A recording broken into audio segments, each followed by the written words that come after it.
नमस्कार बंधु माने मु वर्षा आपण समस्त को पुणी थे स्वागत करुछि वर्षा भाइब्स रे।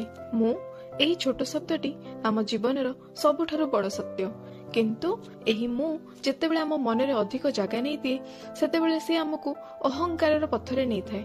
आजिर दुनिया रे आमे सबुठारु अधिक शुणुथबा कथा होछि मु करिछि, मो द्वारा ही संभव हैला, मो पई ए सब किछि हेछि, मु नथिले ए सब हेई पारि नथांता। एही कथा गुडिक सुनिबाकू साधारण लागे, किंतु एहार भितरे लुचि थाए एक गभीर अहंकार।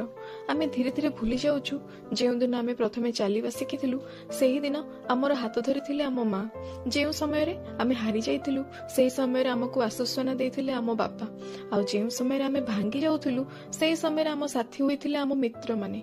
आजिर दुनिया रे प्राय सबुठी आमे गोटे कथा शुणु, मु करिछि, मु सब जानिछि, मते सबु आसे, सब किछि मोर, मु नथिले एहा हेई नथांता, मु न कले एहा हबनी, मु मु मु। किंतु कौन यह सत्य? एही मूर भाव यह होछि ही अहंकार। जेतेबेले मनुष्यर एही अहंकार बढ़ी जाए सेतेबेले से भूली जाए सब किछि होछि प्रभुंक कृपा, मु बोली किछि नाही आज्ञा। एही शिक्षा आमको दियंती महाबली प्रभु हनुमान जी। महाबली हनुमान एते शक्तिशाली थिले जे छुआ बेले से सूर्य को फल भाबे गिळी देइथिले। तांको शक्ति तीन लोकरे गुंजी उठिला। तांको पाखरे थिला अतुट बल, वायुठारु बेसी गति, रूप परिवर्तन रे तांकर दिव्य शक्ति, पर्वत उठाइबारे से सामर्थ्य, निज आकार बदलाइबारे से शक्त। तांको पई किछि असंभव नथिला। रामायण बेलर कथा आपण समस्तंकर मन थिबो। जेतेबेले माता सीता को रावण हरण करि नेले समस्त चिंतारे बुडी गले। सामने थिला असरंती समुद्र। समस्त हनुमान को चाहि रहिले।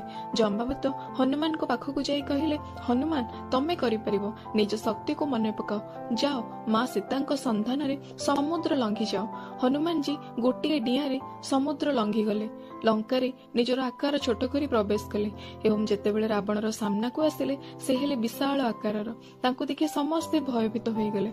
शेषरे संपूर्ण लंका को निज लांजरे अग्निदाह करी पुणी गोटे डिया रे आसी प्रभु रामचंद्र को पाखरे पहुंची गले।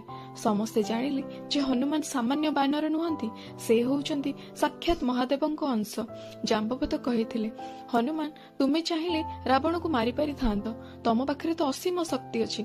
हनुमान जी हसी हाथ जोड़ी कहले, ना मु किछि नुह, मो पाखरे कौनसी शक्ति नाही, मु तो पत्रटीए भी उठाई पारे ना, मु केवल प्रभु श्री रामंक दास।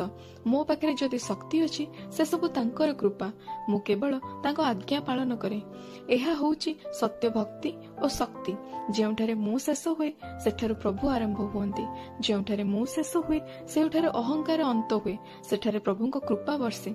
आजिर ए पवित्र हनुमान जयंती रे आसंतु आमे समस्ते सेही प्रभु हनुमान ठारू शिखिबा, मोर अहंकार ठारू बाहरी सब किछि प्रभुंक कृपा बोली मने करिबा।